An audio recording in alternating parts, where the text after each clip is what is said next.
Tonight, Mr. Melvin Douglas stars in Let Me Do the Talking from Studio One at CBS.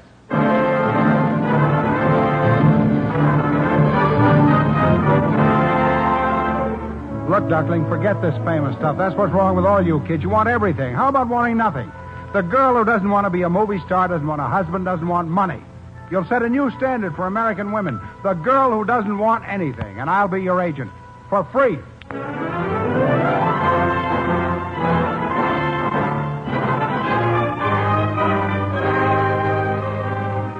With a moment from Let Me Do the Talking by Richard Mealand, we invite you to Studio One, a full hour of dramatic entertainment from radio's most celebrated playhouse.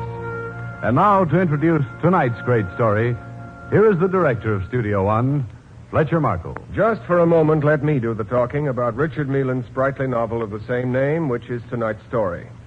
It's a behind-the-scenes, inside-the-agent portrait of the literary business, air-conditioned for Studio One by Vincent McConnor. And its main concern is a young man who came to be known as the Agent Gabriel. However, Mr. Charles Gabriel Batchelor, who moves with the speed of light through publishing and promotional circles, is better off introducing himself. And you'll hear from him in just a moment. On the matter of introductions, you don't need me to tell you about Mr. Melvin Douglas, whose distinctive talents are self-explanatory and who is impersonating the Agent Gabriel for us tonight.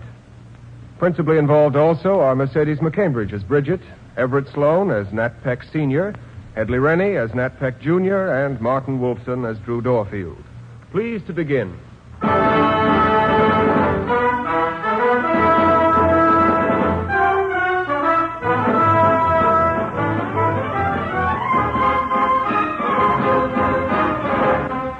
And you think 125 grand's enough for a bestseller like Tourmaline? Now, look, Gabriel. Wait a minute, let me do the talking. Hemingway got 150 for his last one, and that was when prices were lower. But, Gabriel... This book is today's number one bestseller. Today, not 10 years ago. All right, Gabriel, what's your price? I'm not setting a price yet. What's your offer? I'll have to check with the Hollywood office and phone you back. You do that.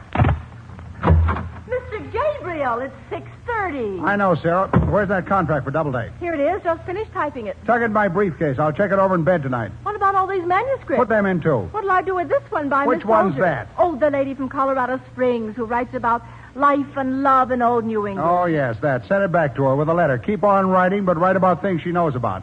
If she's ever in New York, which I trust is most unlikely, tell her to drop in for a chat. Scribble, scribble, scribble. You know what to tell her. You're going straight to Mr. Dorfield's party? As the crow flies, and I'm late now. Where's my hat? Which hat do you want tonight, your Homburg or the light gray? My mood is one of disinterested detachment. That's the brown felt. Right, the brown felt. Here you are. May I go now? Good night, Mr. Gabriel. Good night, Duckling.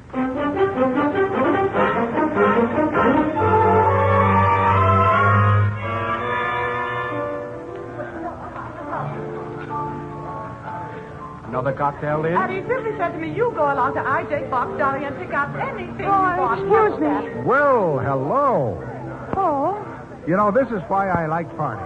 why? Something always happens. Somebody has a fight, or somebody spills information I've been trying to find out, or I meet somebody like you.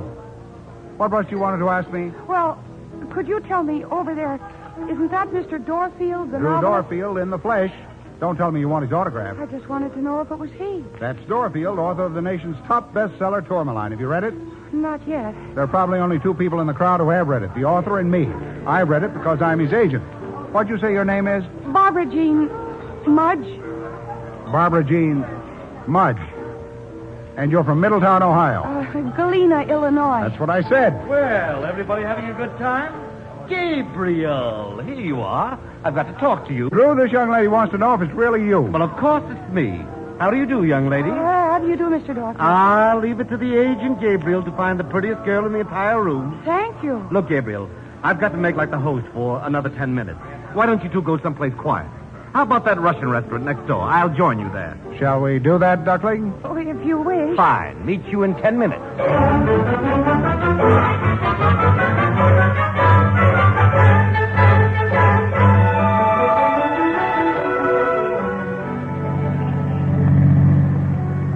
What did you say your name is? Barbara Jean. Mudge. I remember. Why did we take this cab? I thought Mr. Dorfield said he'd meet us someplace next door. You'd be very foolish to do what Mr. Dorfield says. Drew's my client, but he's not a man to be trusted, not by a girl. No? He's married and has 4 children, one of them about your age. Dorfield's old enough not to want to treat you like a father or a brother. Oh? You say you're from Middletown, Ohio? Galena, Illinois. And you're in New York because you want to be an actress. How did you know? I always know. In fact, I can tell you quite a lot about yourself. You live at some hotel for women only. The 3 Arts Club. And when someone takes you to 21 or the Stork Club, you write home about it. But more often, you eat at a cafeteria, alone. Am I boring you? Oh, no. I'm glad to hear that, Duckling. It's wonderful to find a girl who listens. Here we are, my favorite hideaway, Joe and Rosie's. Romance and ravioli.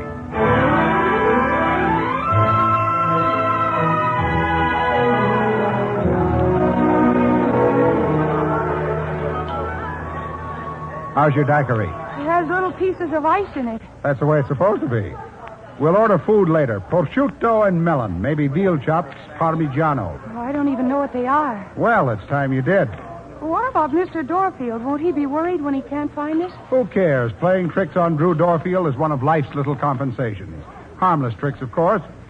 You said you were Mr. Dorfield's agent. That's right. I never knew a literary agent. What do you do? Never ask a man to tell you about his business. Oh, I'm sorry. Suppose he's a broker or a stamp collector. You'd let yourself in for a half hour of boredom. Did someone advise you to ask that question of a man? No, why? I just wanted to be sure for a moment. I thought you were going to pull that one about I must meet such interesting people in my work. I'm glad you didn't say that. I didn't, did I? No, you didn't. I'm glad that I'm entirely something new in your life. You're sure you don't want to know what a literary agent is? You're not just trying to intrigue me. Who's that man? What man? Near the bar. He's been watching us ever since we came in. That Wolf? Hi, Gabriel. Hello, Tony. That's Anthony Code, one of my clients. Used to be a foreign correspondent. Now he talks on the radio and writes a book every year. Oh, I've heard of him. Barbara Jean Mudge of Chillicothe, Ohio, has heard of Anthony Code. But has she read any of his books? No, I haven't. Well, let me tell you, publicity has made Anthony Code famous. Publicity, nothing else. He's a celebrity. And so, Barbara Jean Mudge of Chillicothe, Ohio, would like to meet him. Well, you keep saying I'm from Ohio, but I'm from Illinois. I beg your pardon. Don't tell me you're from Chicago, Illinois. You're not feverish enough. Galena, Illinois. Barbara Jean, are you happy in your career? Well, Is there anything that could be done for you by one who knows everybody and who has some influence? Well, I don't know. Are you in love? Do you want to be in love? And what were you doing at Drew Dorfield's party? Oh, I just happened to be passing. Passing where? In the hall? In the hall? Yes, I go to a dramatic school on the same floor. And I was on my way home, and a crowd of people got off the elevator and sort of swept me into Mr. Dorfield's studio. You know what, Barbara Jean Mudge? What? I like you. I'm glad. I'm going to be your agent. Huh? For free, too. No commission, just for love. Let me see now. What would you like to be? A glamour girl? Researcher for Time magazine? Or would you like to be a fashion scout? I want to be an actress. Of course, I forgot. Like Helen Hayes, if it's not asking too much. I don't think you'll be Helen Hayes for a long time yet. Oh, I don't expect to be famous immediately. I'm glad to hear it. You know, there are 2 things wrong with you. Yes? First, you don't really care whether you're an actress or not. But I do. Nope, you just want to be famous. That's all. Famous. Well, that's easy. Take a gun and shoot me. Go over and sit on Tony Code's lap. You'll be famous. Look, Duckling, forget this famous stuff. That's what's wrong with all you kids. You want everything. How about wanting nothing? That's it. What a beautiful idea. The girl who doesn't want to be a movie star, doesn't want a husband, doesn't want money. You'll set a new standard for American women. The girl who doesn't want anything. I want to be an actress. Oh, yeah, so you said. What's the other thing? The other thing? Yes, you said there were 2 things wrong with me. Oh, the other thing's the way you look. What's wrong with the way I look? You're just young, darling. Flat, insipid, colorless. No personality or character. Nothing but beauty. Is that bad? Bad? Do you know beautiful girls have a harder time than ugly girls? Do they? Men don't marry beauty. They're afraid of it. They think it's too expensive, too troublesome. We've got to tone your beauty down, more like Dorothy McGuire. Scruffy shoes, moppy hair, any old rag for a dress, no makeup. A hat that's been chewed for 3 days by a dog. Well, I think maybe I have to go now. Oh, what about dinner? Well, it's getting late. Look, Duckling, don't worry about Gabriel. I talk wild, but I mean well. We'll have dinner, then I'll put you in a taxi, no passes, no tricks at all. And you'll save the $1 you'd have spent for dinner. 80 cents. All right, I'll stay. Well, how are you, Gabriel? Hello, Tony. Like to have you meet Bridget. Hi, Bridget. Hello? Bridget what? Just Bridget. Haven't you heard about her? Not yet, but from the look of her, I expect to. And I'll be listening. You do that. Why did you call me Bridget? Bridget's your name. That's why I change everybody's name. Now then, Bridget, I know a guy who's trying to become a big-time model agent. Monty Emmerich. All he needs is one really standout girl. Do you follow me? I think so. Bridget, do you approve of me? Do you like me perhaps a little? You having any fun? I'm having a fine time. Only Only what? I'm hungry. Well, why didn't you say so, duckling? Let's eat. Let's eat.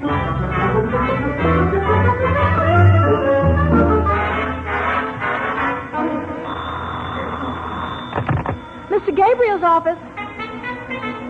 No, I'm sorry. Mr. Gabriel isn't in at the moment. This is his secretary. Yes, I'll have him call Mr. Truesdale. Goodbye. Morning, Sarah. Good afternoon, Mr. Gabriel. No cracks. I overslept. Mr. Dorfield's phoned 3 times, said you ducked out on his party, and will you call him right away? Remind me to phone him later. Anything else? Collier's called about that short story. And did you notice a blonde young man sitting in the outside office?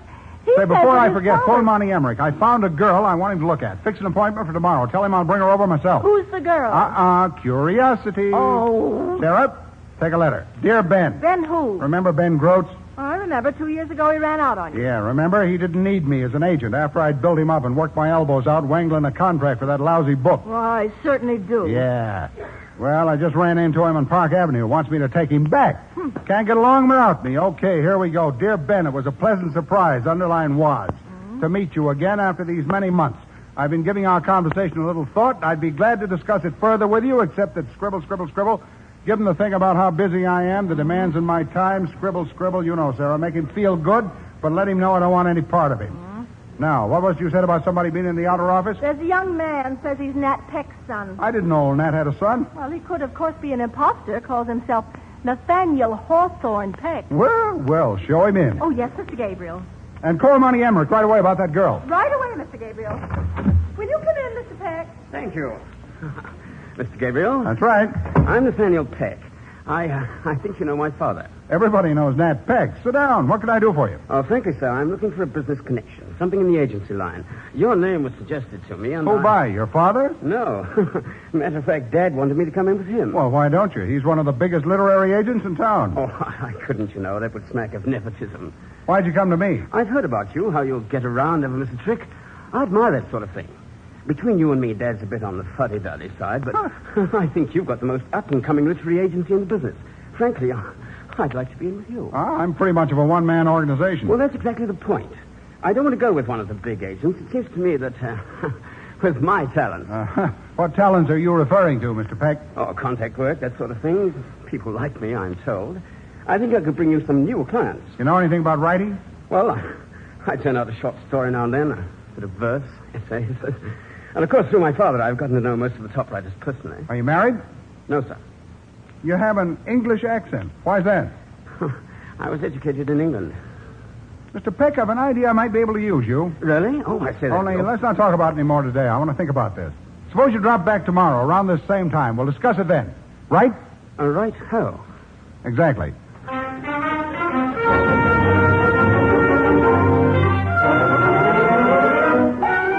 Well, sit down, Mr. Gabriel. Sit down. Thank you, Nat. I didn't recognize your name when you phoned. I've checked on you.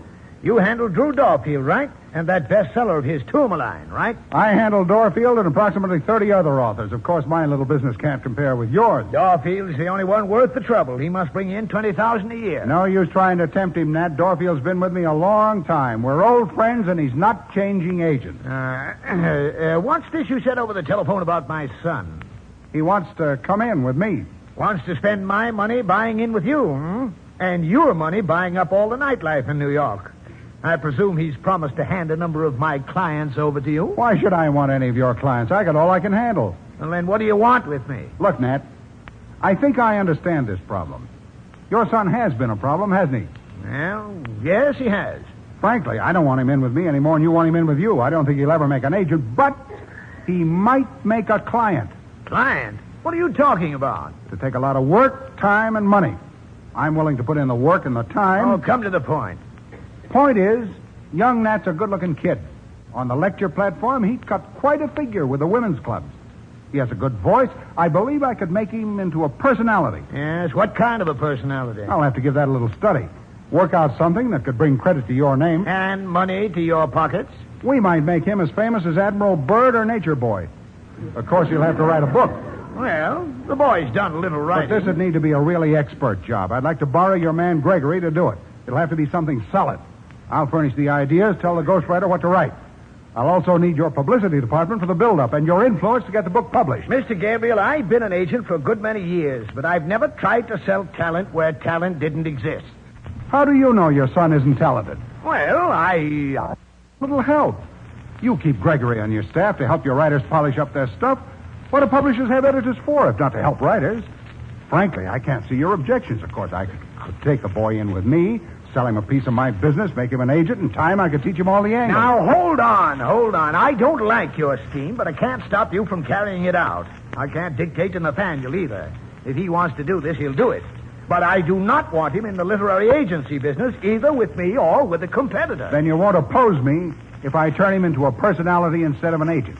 No, I won't oppose you. And you'll let me have your man Gregory to ghostwrite your son's book? Yes, you can have him. Wonderful. Now, how about some lunch? I never eat in the middle of the day. Good afternoon, Mr. Gabriel. And a very good afternoon to you, sir.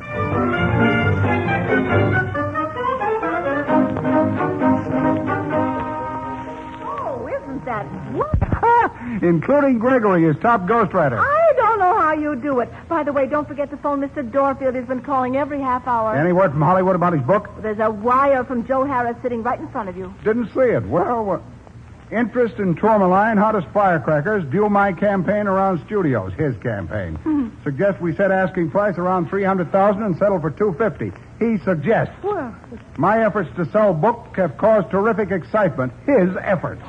In view of this, believe we should split 50-50. Well, I'll be a little Tommy Tittlemouse, that Santa Monica sunbather.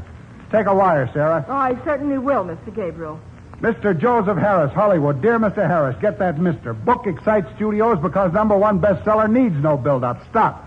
I have not yet and probably never will appoint a Hollywood representative for this book. Stop. I am exclusive agent and will set price when I am ready to do so. Stop. Sign it, Gabriel. You're pretty mean to him. He's helped you through some nice picture deals. Well, all right. Take out the mister, but let the wire stand as is. No. Add one more line. What's got into you, Joe? That'll let him see I'm still a friend, but he better not go too far. You may need him before you're through with this deal. If Hollywood wants Dorfield's novel, every agent out there will be trying to cut you out. Now, maybe you better call Dorfield back. Tell him I've been out of town all morning, or I'd phone. Ask him to have dinner with me tonight and... I thought you'd be here. Uh-oh. Why wouldn't you talk to me on the phone? Dorfield, I was just telling Sarah to call you. Ask you to meet me for dinner. Where have you been all day? I phoned a dozen times. Had to run down to Philadelphia. Conference with the post people. Only just got back. I'll send this wire, Mr. Gabriel. Now, what is it, Drew? Anything wrong? Oh, wish I knew. My nerves are shot. Been like this all week. Well, sit down. I Relax. can't. I've got to pace. Got to work things out. The book's gotten you down, hasn't it? What are you talking about? Look, Tourmaline's a bestseller, but we both know it's a potboiler. It's nothing of the sort. People like Sure they do. Everybody likes it but you and me and the critics. it. All right. Drew, why don't you take a good solid year on your next book? What next book? I may never write another. There's not an idea in my head. What's really worrying you is what I just said. Tourmaline's a potboiler, and you don't like to acknowledge it. Tourmaline's the #1 bestseller. I sweat blood on that book. It's no masterpiece, maybe, but it's certainly not a potboiler. I say it is. You know so much about writing. Why aren't you an editor or a publisher? I'm an agent, if you don't mind. Well, why don't you write something yourself? I'll tell you why. You can't, that's why. You don't know what it takes to sit in front of a sheet of paper and make people come out of it. You haven't the foggiest idea what it takes. Maybe not. Money. That's all you think of. The agent Gabriel. He's only interested in making me go on writing so he can get his commission. That's all you care about. Well, why don't you say something? Potboiler. I know it is. You're the only one who tells me the truth, and I hate you for it. You even steal that girl from under my nose. What did you do with her? Grabbed her for yourself. You mean the one at the party? Bridget? She's my client. Huh. Client, my eye. I never yet saw a woman writer with that kind of looks. What's she ever written? She's not a writer. Bridget is a model. Gabriel, you're a genuine rascal. You know that, don't you? Sure I do. Come on, I'll buy you a drink and tell you about Bridget. It's quite a story.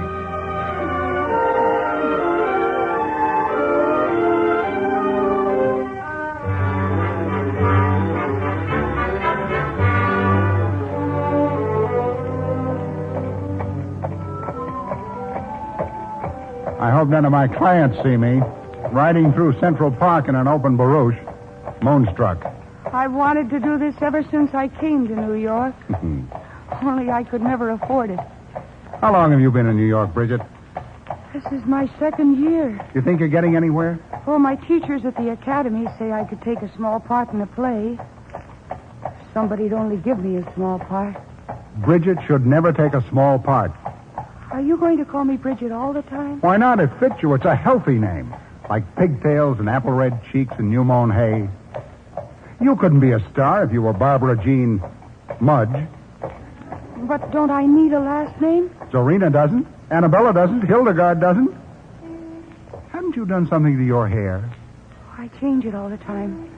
I like to be different people. What perfume do you use, Duckling? Just soap. That's all. I don't like... What was that for? That was for getting it over with. I knew I'd want to kiss you sooner or later. If the subject comes up again, we're over the first hurdle, see? I see. Bridget, can you sing? Well, what does that have to do with your kissing me? I'm in a mood to hear some singing. I can't carry a tune myself. You sing, don't you? Not very well. But actresses often have to sing. Well, I don't know the words to most songs. Oh, that's too bad. There's an old Christmas carol. I think I could remember. Go ahead, remember. I haven't thought of it in a long time. Think of it. Not since I was a little girl. I don't know what made me think of it now. Sing it to me, Duckling. I learned it in school. My father always liked to hear me sing it. Good Lord, do I remind you of your father? Is that why you remembered it? Oh, no, my father wears glasses. He runs a hardware store back in Galena. Never mind about your father. What's this song of yours called? Oh, it's the 12 Days of Christmas, I think. Go ahead. Sing it. Well, it starts like this. On the first day of Christmas, my true love sent to me partridge in a pear tree.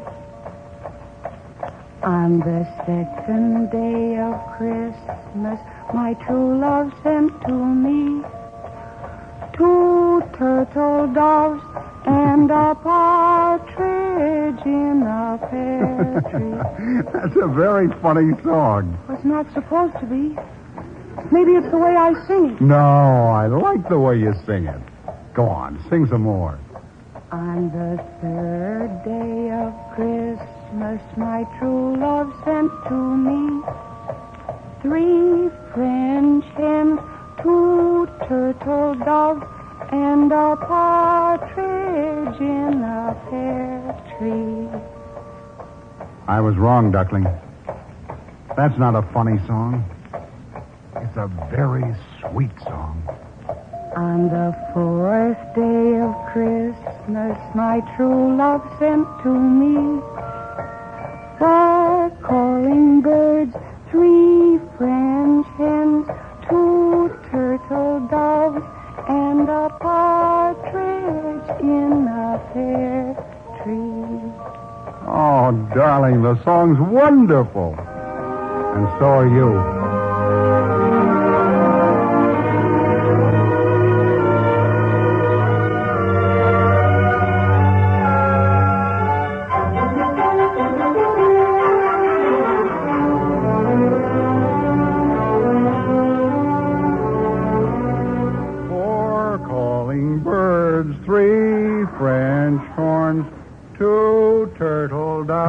And a partridge in a pear tree. You singing in here? Am I, Sarah? Well, what do you know? Well, I know something's changed you. That's what I know. Sarah, I'm humdrum this afternoon. Can't you invent something with a different flavor? This whole office is humdrum. What's the matter? I wouldn't know, Mr. Gabriel. When's Bridget coming in? Who? Bridget. You were supposed to call her and tell her we're seeing Monty Emmerich this afternoon. Oh, and Miss Mudge will be here at 4:30. Young Mr. Peck's here now with his ghost, Mr. Gregory. They already knew each other, so I didn't have to introduce them. If Bridget comes before they leave, put her in one of the other offices. I'd rather not have her run into young Mr. Peck. Why not? Well, Bridget's a very young girl. I just don't like the boy's charm. You fell for it yourself. I did not. I saw you. So we'll just keep Bridget away from Prince Charming, understand? Ooh, Must be something special to get you so worked up. No, she's just an ordinary girl, Sarah. Quite ordinary. Now, wait a minute. Maybe you can tell me something. I doubt it. What happens when you take a girl like that and make her into some other kind of a girl? For instance, who would you rather be like if you were not yourself? What?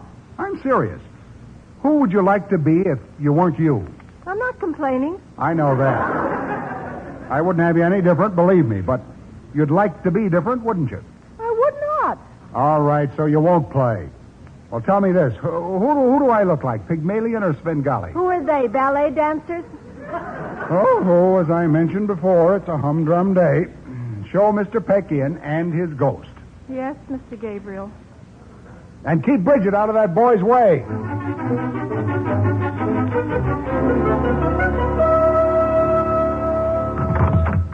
Ah, hello there, Mr. Gabriel. How are you? Sorry I had to keep you waiting, but there was a call from Hollywood. Sit down. How are you, Gregory? Not too bad. I can't say I wasn't impatient waiting out there, wondering what you decided about me. All right. Here's what I've decided for you. I'm going to take you on. You are? But not as a member of the firm. Nope. I'm going to handle you.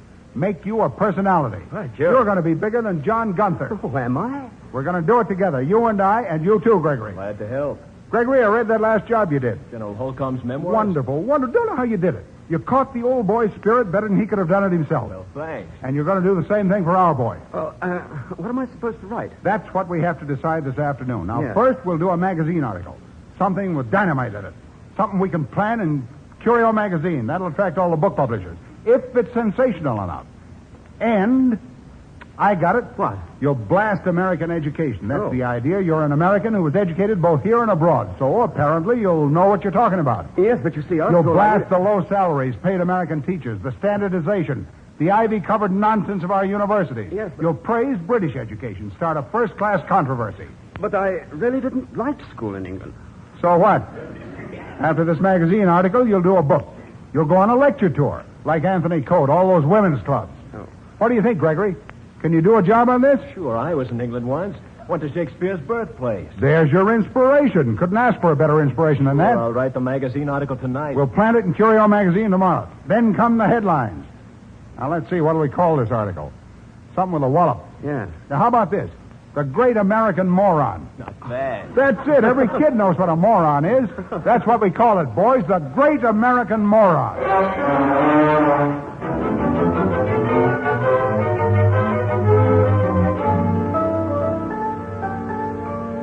Well, now, Monty, this is Bridget. Hello, Bridget. Hello. I brought her to you as I said I would. Mm-hmm. Well, how do you like her looks? What's her last name? No last name. Why not? Showmanship, Monty, showmanship. So what do I do with her? You take her on, you put her through the hoops, you let her make you famous. I am. According to you. Sit down, Bridget. You handle some classy models, Monty, but you're not in the really big time, right? Gabriel, one girl won't put me in the really big time. One girl will if she's Bridget. And I'll tell you why. Don't mind the shop talk, Duckling. It concerns you. I'm listening. Monty, people would like to see character in their beauty. Not rubber stamps, but a real human being. You're going to make Bridget a symbol of the plain Janes of America. There are millions of them, girls who do the best they can with what they got. But she's not plain. She's a knockout. Of course she's a knockout, but she prefers to be plain. If she were really plain, we'd get nowhere. But we only say she's plain. Oh. Yeah, I've already got Tony Code curious about her. We'll plant her first pictures in Life magazine. Drew Dorfield, the novelist, will introduce her on some radio show. You'll have a ready-made celebrity in your hands, Monty. Then comes the final irresistible touch. We'll say she's reluctant to do any modeling. That'll make your customers fall all over themselves to get her. What do you say, Monty? What can I lose? We'll photograph her tomorrow. I knew you'd take her on, Monty. She's okay, this girl. I like her. I like her, too. Don't tell her, Monty, but I like her a lot. I heard what you said. Never believe anything you hear, Duckling, especially when you hear me say it. Then you didn't mean what you said? I meant it, all of it. But just the same, don't you believe a word of it.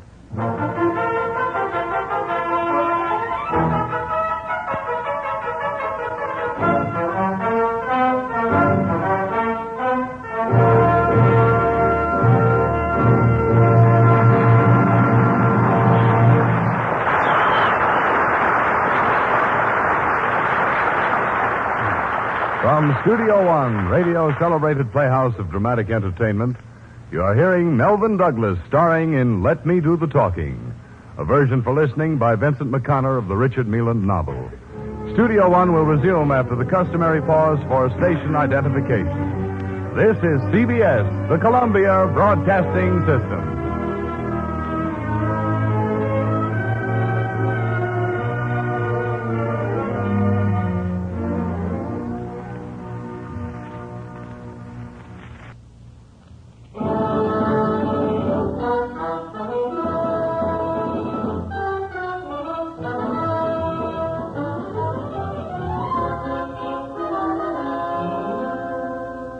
From Studio One, we continue tonight's full-hour dramatic entertainment. Melvin Douglas stars in Fletcher Markle's production of Let Me Do the Talking by Richard Mealand.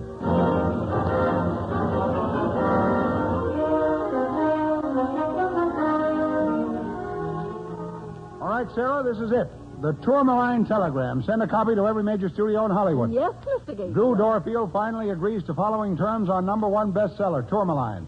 Stop. $400,000 for 7-year lease. Stop. $300,000 for 7-year lease. Stop. Address all communications to Charles Gabriel, 247 Park Avenue, New York City, who is sole and exclusive agent. Signed, Gabriel. Be sure to send a copy of that to Joe Harris. Yes, Mr. Gabriel. That'll show him and every other agent in Hollywood who's running things. Sarah, you know what? You can't trust some of these agents.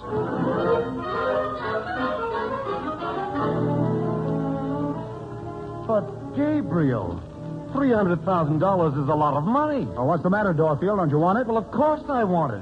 Can you get it? It may take time, but I'll get it. Yeah.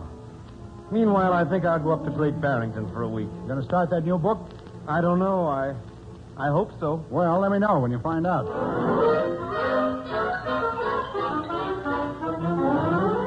Sarah, what's on my schedule this afternoon? Mr. Code phoned while you were out to lunch. I'll call Tony later. Oh, and here's a wire from that woman out in Colorado Springs. What woman from what Colorado Springs? Ethel Folger, spelled with 2 F's.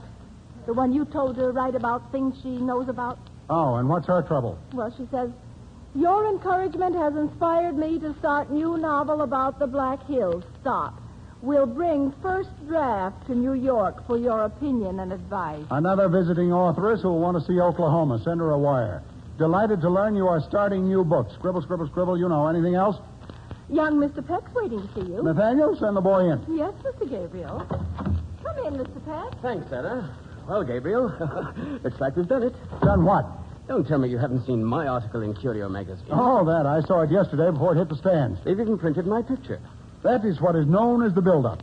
Any reactions yet? Yes. I've been asked to speak for a class in writing at New York University, and I'm to discuss what's wrong with American university life. Well, that should be worth a few headlines. Somebody phoned and asked if I had an agent. When I told him you were, he just hung up. I think he was an agent, too. Good boy. What about your father? Oh, I saw Dad this morning. He thought the article was awfully good. Seemed to be very proud of his offspring, for once. All right. Now, you and Gregory want to get started on an outline for that book. Oh, yes. Expand the magazine article. Compare British public schools with American private schools. Blast all those antiquated textbooks. Yes, Sarah? Miss Mudge is here to see you. Who? Oh, Bridget. Well, all right. Send her in. One of my other clients, you don't mind. Well, of course not. Oh, Gabriel. Come in, Duckling. Why didn't you tell me Life was going to have my pictures today? Matter of fact, I forgot it. Okay, well, here, just look at them. This is Mr. Peck. Bridget. Oh, how'd you do, Bridget? Hello, Gabriel. How do you like them? Well, life seems to have done all right by you. Are all these pictures of you? Yes, 3 whole pages. Oh, Gabriel, I've had the most exciting day. I didn't know my pictures were in the magazine until the people at school started calling me the cliche kid. Young model demonstrates everybody's favorite cliche. Yes. These are splendid. Do you think so? Oh, what about you, Gabriel? What do you think? Not bad. Look at you, Duckling. Tickle pink. Pretty as a picture, higher than a kite. I tried to reach you, Gabriel, but I kept getting so many calls at school that finally they wouldn't let me use the telephone anymore. Who called you? Anybody important? All kinds of people. There was one man wanted me to meet him at City Hall, 3 o'clock, get a marriage license. Yeah, the usual crackpots. And somebody even phoned all the way from Hollywood. Yeah, who? Somebody named Dow. Al Dow. He never sleeps. What'd you tell him? To call you? What'd he say to that? Well, he said you're old friends. We're old enemies. And he wanted to know if I was under contract to you. And I told him I wasn't under contract to anybody. And then he got excited and asked me to come out to Hollywood. So you told him you'd be right out? Oh, don't be silly. If it wasn't too much trouble, I'd fly out there and punch him in the nose. Well, you two, it looks as though you're on your way to fame and fortune. I certainly hope so. For both of us. Nathaniel, you'll get Gregory going on that book. We'll sell it to a publisher from the outline. I'll come down and hear you talk to this writing class at NYU and then lay out a speaking tour for you. Good. Bridget? Yes? We'll see what offers start coming in as a result of this life spread. I'll get you on a radio program next week, maybe a part in a Broadway show. Oh, Gabriel, you're wonderful. Who, me? I haven't even begun to start yet.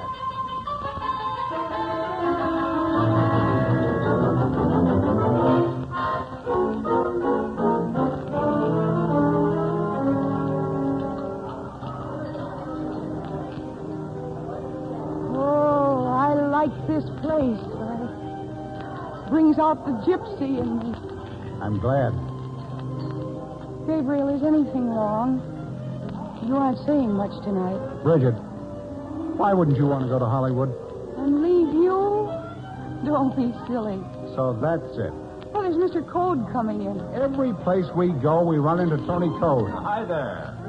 Well, young lady, I saw you in life today. Wonderful picture. Thank you. Wonderful girl. Gabriel, I've an idea for a radio show I want to talk to you about. Phoned you at the office. Meant to call you back, but got involved. I'll drop by and see you one day this week. You do that. You do that. See you in the magazines, Bridget. I hope so. I like him. Tony's all right. I like you, too. Even if you are so quiet tonight. I'm too happy to make any noise. I don't think I've ever been this happy before. I want to make you happy always. Nobody's always happy. Oh, I think I am. But then I'm so crazy about just being alive that sometimes I think I can't stand it. Sometimes I think I'm not entitled to it. Everybody's entitled to it. Haven't you read the Constitution? Only there are 10 million different ways to be happy. I like it this way. I like it, too. Another daiquiri? No, not just now. Gabriel, is anything bothering you? No. I never knew you to be like this before. I've been trying to decide something. About what? About you. I don't know what to do about you. Oh, I want to help. Bridget, I'm very fond of you. I love you, Gabriel. Not so fast. Why not? Well, it's not supposed to be done so quickly. Oh. I love you, too, but that's different. I don't think you ought to love me. You see, my whole life, my business, my habits, everything's against marriage for me. You ought to fall in love with somebody who's... Oh. What was that for? For you. I thought you didn't like to kiss in public. I don't. Anybody but you. I see what you mean. Look, how about coming up to my place after dinner? Your place? I've often wondered where you live. I have a suite in a hotel across from the office. I have some wonderful records. What kind of records? My favorites are the 3 Bs. What are they? Beethoven, Brahms, and Bridget. All right. And then after dinner, we'll listen to music. That's my girl.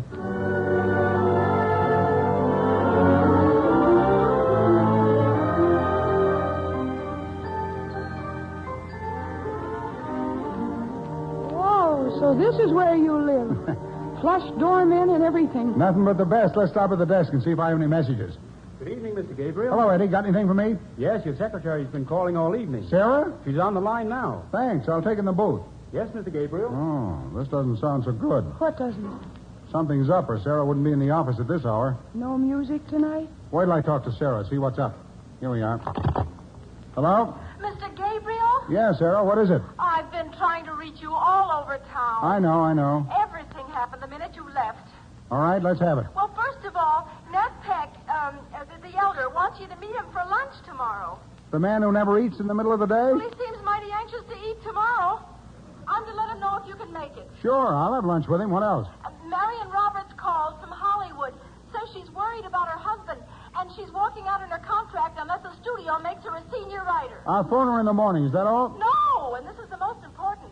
Drew Dorfield's been calling every half hour. Has to talk with you tonight. I thought he was up in the country working on his new book. He's here, and he's been locked up all afternoon with some big shot over at Tower Pictures. What? They've made Dorfield some sort of an offer for Tourmaline. Dorfield can't sell his book without me. He's waiting at his studio to hear from you.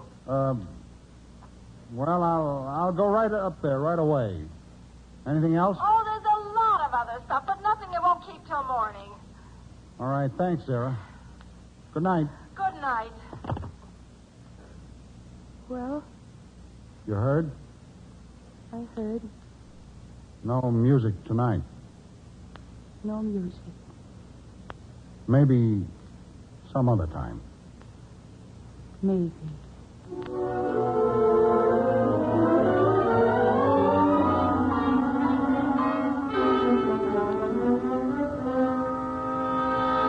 But how'd they get hold of you, Drew? I thought you were up in the Berkshires. Came back this morning. Ran into Carter at 21.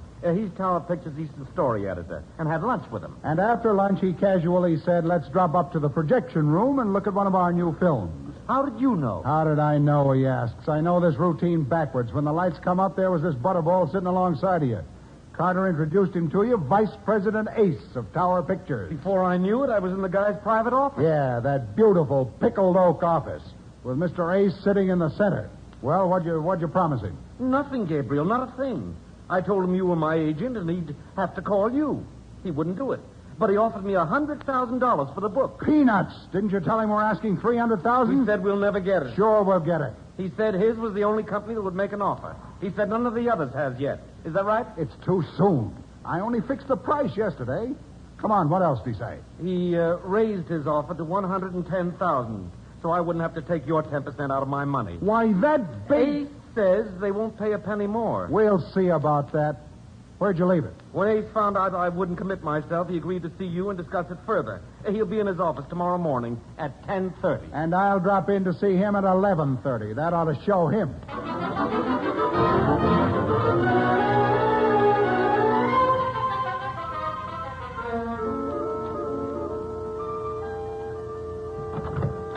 Hello, Ace. Come in, Gabriel, come in. You know why I'm here? Yes, indeed. Now come right to the point. How much do you want?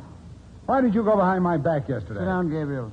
What are you talking about? You know very well I'm the sole agent on Tourmaline, and Dorfield can't make a deal without me. Uh-huh.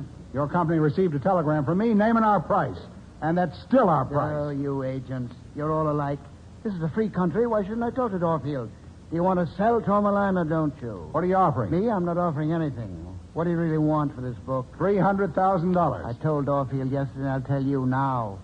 We'll give you $100,000 and throw in an extra 10 for your commission. That stops. If you don't want it, we're wasting time. Well, in that case, I better run along. Yeah, but what? I got a luncheon date with Nat Peck. The old boy doesn't eat in the middle of the day, but once every 5 years, and I wouldn't want to keep him waiting. Now, look here, Gabriel. $300,000. $200,000. $200,000? That's as high as we'll go. Well, I'll have to think about it. $200,000, that's final. I'll let you know. When? After I've heard from Paramount, MGM, and a couple of others.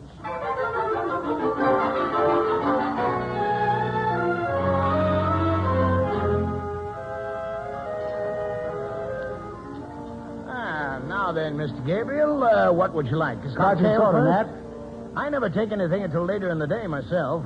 The waiter will be here in a moment. Say, I hear you're asking $300,000 from the picture people for the Dorfield book. That's right, Nat. You think you'll get it? I just had an offer of $200,000 from Ace at Tower Pictures. Well, are you taking it? Not yet. What do you think of your son's magazine article? Well, the boy has a lot to learn, but it did him no harm. It was brash, but magazines ought to be brash once in a while. Stir things up, get people talking. Frankly, Gabriel, I never realized that the money I spent on Nathaniel's education would ever show a return. I want to thank you for that. You were quite right about him. Mr. Peck, your son and your ghost are outlining a book. I think I'm going to be able to place it with George Dickory's firm. Well, excellent. You know, Gabriel, I've been doing some checking up on you. I thought you would be. I find that you run your office with an extremely small overhead. Well, yes, compared to your outfit. You handle 30 or 35 clients, and yet you have a staff of only 3 people, a secretary, 1 reader, and 1 legal assistant. Something on your mind, Nat? Why this questionnaire? Well, I'm getting old, but I don't want my agency to get old. I've got some good people on my staff, but I've an idea that times are changing. They always are. I need someone who can change with them. I need a new spark plug. And I like the way you work. I like the way you brought out Nathaniel's ability. Well, I'm kind of proud myself of the way your boy came through. And I like the way you're selling Dorfield's novel to Hollywood. It all convinces me that you're the man I need, if you're interested, of course. Oh, a year ago, I might have been. And then you're not interested now. No. Sorry. That's what I like about you. Never any indecision. Well, Gabriel, my offer stands if you change your mind. Now then, where's our lunch? We haven't ordered yet. Oh, that's right. We haven't.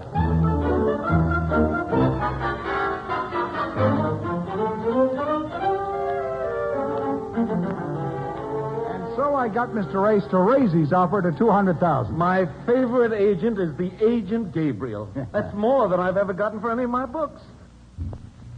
When do we sign contracts? You don't, not yet. Why not? We're waiting for a better offer. Better off? Are you crazy? We're going to get $300,000 if I have to fly out to Hollywood. But Ace said we'd never get that. He's already offered more than that himself. Let me handle this deal my way, and I promise you we'll get $300,000. Well, I hope you know what you're doing. I hope so, too.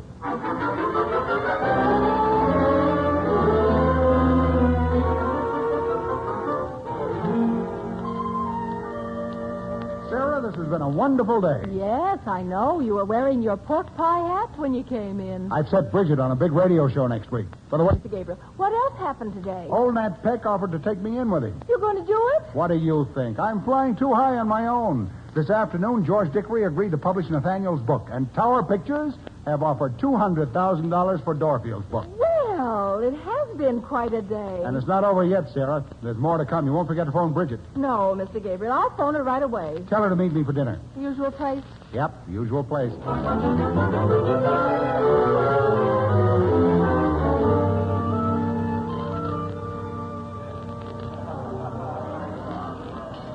Duckling, I've got so much I want to tell you. And there's something I want to tell you, too. Yeah? What's that? I don't like it, Gabriel. Don't like what? Any of it. The posing, the publicity, all of it. What's this? No, I hate my pictures in all those magazines, and I hate people staring at me. Please get me out of it, Gabriel, please. I don't want to be a model. I just want to be me. But you once told me you like to be different people. We had a great plan, remember? I was to make you into the girl who didn't want anything. I guess maybe I already was the girl who didn't want anything. Well, this suits me perfectly. I'll cancel everything. Photographs, publicity, radio show. It suits me just fine. Then you aren't angry? Angry? I'm the happiest man in this big city. I told Sarah this has been a wonderful day, and it wasn't over yet. And I was right. Oh, I'm so glad you're not angry. Look, Duckling, there was a special reason why I had to see you tonight. Was there? I changed my mind about marriage. Oh, from what to what? From pro to con. From con to pro. I'm no longer against it. I'm glad to hear that. I'm serious. You and I are going to get married. Oh, Gabe. Don't tell me you're surprised. Oh, yes, I am. You see, something... I should have realized how it was weeks ago. Yes, you should have, Gabriel, because... I must have been out of my mind when I told you I didn't want marriage. I never had wanted it until now. The truth is, I need you, Bridget. I find myself during the day thinking of how I'm meeting Bridget for dinner. I need you, darling. I'm no good without you. What made you change your mind? You. You've got everything I like. Everything. Oh, I want time with you, Bridget. Lots of time. We've never really been together. There've always been interruptions. Oh, here's Nathaniel. See what I mean?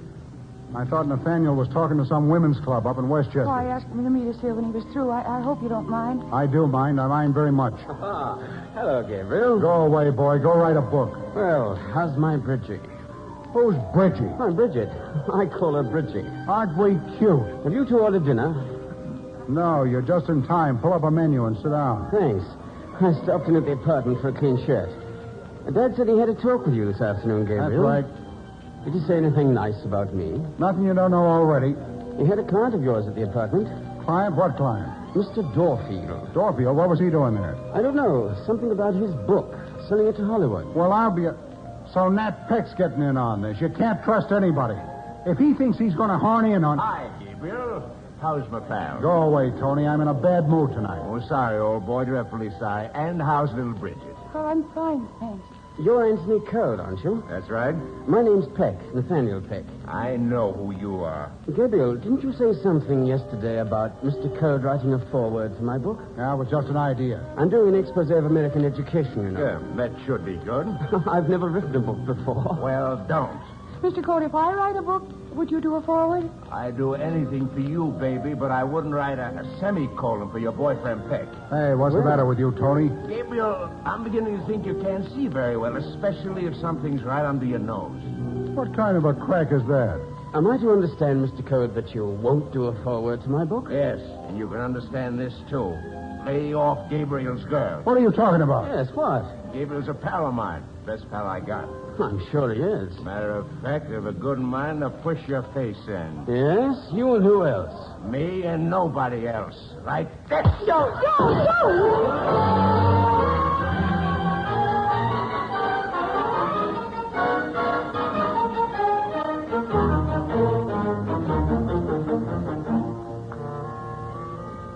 Well, Gabriel, I was surprised when my butler said you were here. I'm sorry to bother you in the middle of the night, Mr. Peck, but I had to talk with you. Changed your mind about my offer? No, it's something else. Well, sit down. I'd rather stand. All right, then I'll sit down. What's on your mind? Drew Dorfield. I just left your son. Nathaniel mentioned that Dorfield was up here with you this afternoon. That's right. Why? Oh, don't trust me, do you? Or Dorfield either, hmm? Dorfield's my client and you're an agent. I think I got a right to know what's going on. Well, certainly, my boy. But you ought to know me better than to think I'm doing anything behind your back. As for Dorfield, you'll have to handle him yourself. I'm listening. Well, it's very simple. Dorfield called me after dinner, asked to see me. We have mutual friends. I tried to reach you, but couldn't. What do you want? Advice, chiefly. He was very upset because he thought you had botched the movie deal on his book. He proposed that I try and get him a better offer. Why, that dirty conniving... No. Don't judge him too harshly. He felt that you weren't handling the book properly, that you'd never get $300,000. I'm still listening. I told him I wouldn't touch him with a 9-foot pole. I told him he was lucky to get even $200,000 for such tripe and that you were doing a fine job. Yeah? I told him that he was being a spoiled and stubborn child, that agent jumping is highly dishonorable, and I, for one, would not be a party to it. I think he'll behave now. How do I thank you, Nat? Oh, I don't want any thanks. Just remember to keep my offer in mind. I'll do that. Well, going to the wedding tomorrow? What wedding? Well, my son's getting married. Didn't Nathaniel tell you? Well, no. Jim must have slipped his mind. Who's he marrying?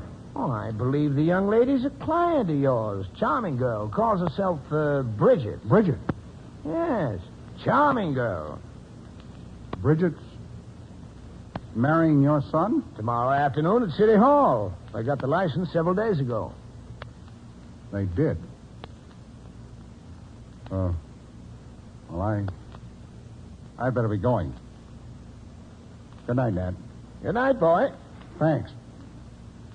Thanks for everything.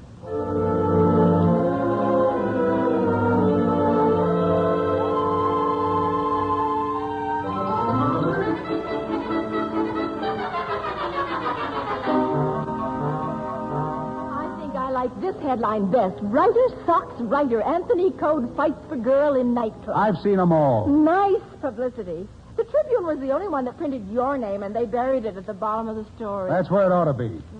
Sarah sends some flowers to Bridget. Roses. Lots of roses. You think maybe that'll make her feel better? I guess maybe she feels pretty good. She's getting married this afternoon.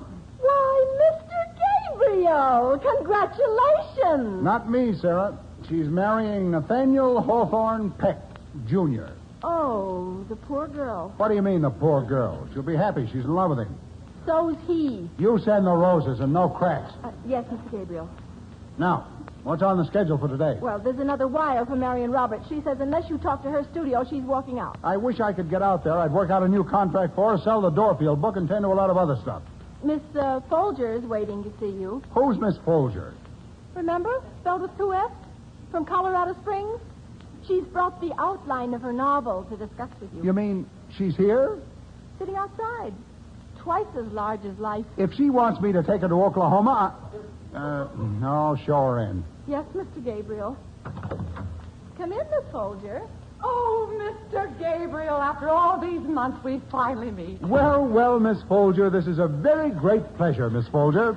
I'm going to be in New York for 2 weeks, and I hope to see a great deal of you, Mr. Gabriel. Excellent. As a matter of fact, I'm staying at your hotel. Well, what? I had no idea until the bellboy told me. Oh, dear, a most happy coincidence. I asked him how to find your office, and he said you lived there. Well, I shall try to make your stay in New York as pleasant as possible. Is there anything special you'd like me to do? Oh, yes, there's one thing. There's a Broadway show I've heard so much about. Miss Folger, Oklahoma is closed. Oh, I know. It closed 2 weeks ago. I mean, Mr. Roberts. Well, I'll see what I can do about tickets. Suppose we have dinner together tonight. Talk about your book. Oh, that's wonderful. Some quiet place, just the two of us. Just the two of us. Here, let me open the door for you. Oh, thank you. I understand your new book's about the Black Hills. Yes. Life and love in the Old West, seen through the eyes of a tiny child. Well, that should be different. What are you calling it? You won't laugh. I haven't laughed all day. Well, I'm taking my title from an old Christmas carol. You've probably never even heard of it. That's very likely. I'm calling my book A Partridge in a Pear Tree. 3 French horns, 2 turtle doves, and a partridge in a pear tree. Why, you know it. Yes, Miss Folger, I know it. I know it very well. Well, you hurry back to the hotel and dress for dinner. I'll pick you up there at 7. Oh, that's wonderful, Mr. Gabriel. I'm looking forward to this, my first night in New York. You and Mr. Roberts. See you at 7.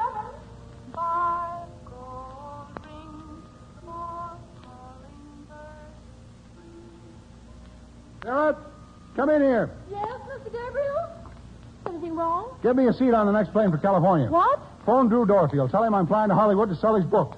Wire Marion Roberts. Tell her I'm coming out to fix up her contract. Yes, Mr. Gabriel. And don't forget those roses for Bridget. No, Mr. Gabriel. Put a card in them. All good wishes. Scribble, scribble, scribble. You know what to say. How long will you stay out on the coast? I don't know. Maybe a month. Well, what about Miss Folger? Didn't you tell her you'd have dinner with her? Phone her at the hotel after I've left. Tell her I was called out of town.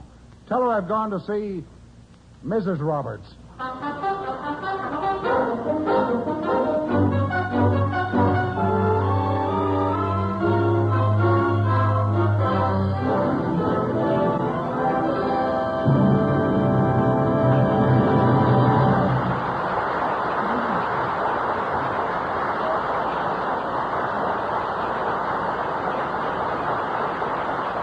From Studio One, you have just heard Melvin Douglas in Fletcher Markle's production of Let Me Do the Talking by Richard Meeland. Another full hour of dramatic entertainment from radio's most celebrated playhouse. Tonight's script was especially prepared for this series by Vincent McConnor. The original musical score was composed and conducted by Alexander Semler. And now again, Mr. Markle. May a producer present the principals in our cast tonight? In the foreground Charles Gabriel. was played, of course, by Mr. Douglas, adding another exciting performance to his current film hit, Mr. Blandings Builds His Dream House. Bridget? Was played by Mercedes McCambridge. Nat Peck Sr. Was Everett Sloan. Nat Peck Jr. Was Hedley Rennie. Drew Dorfield. Was Martin Wolfson. Sarah? Was played by Hester Sondergaard. Grace Coppin played Ethel Folger, and Gregory Morton was Anthony Code. Actively assisting were John Merlin, Alan Devitt, George Breen, and Ivor Francis. Next week on Studio One, we're going to bring you one of the classic stories from English literature, The Return of the Native by Thomas Hardy.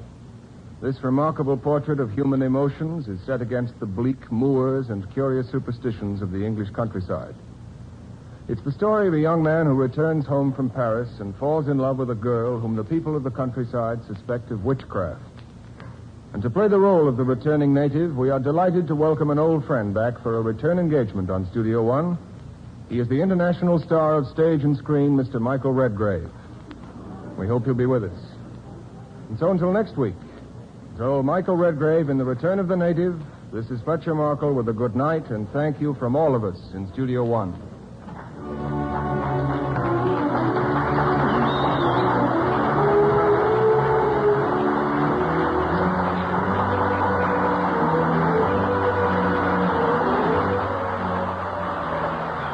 this is a good time to ask some questions about our public schools. You might start by asking the children who attend them. Ask them if their schoolrooms need painting or other repairs. Ask them if they have enough textbooks for every class. Do they have enough teachers, or are their classrooms overcrowded? Let's do something during the coming summer months to help improve conditions in our public schools. This is Lee Vines, and this is CBS, where 99 million people gather every week, the Columbia Broadcasting System.